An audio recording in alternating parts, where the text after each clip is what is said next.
અનિલભાઈ સોલંકી, માણેકનગરના રહેવાસી. અમારી વિસ્તારની સમસ્યા હતી 9 મીટર રોડ અમારી સોસાયટીમાં નીકળી.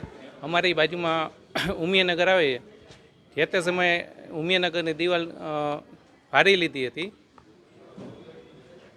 જે તે સમયે ખોલવાની અરજી કરેલ તો કલેક્ટરના હુકમથી એસ્ટેટ શાખાવાળાએ દિવાલ તોડી અને અમે ત્યાંથી એ રોડ ઉપરથી પાસ કરતા હતા ઉમિયાનગરમાંથી.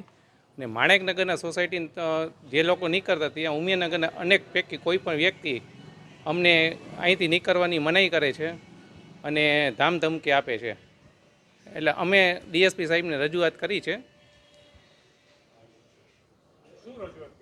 ડીએસપી સાહેબને અમને કોઈ પણ જો અમારા ઉપર કોઈ બનાવ બને તો અમારી સેફટી માટે અમે ડીએસપી સાહેબને રજૂ કરેલ છે.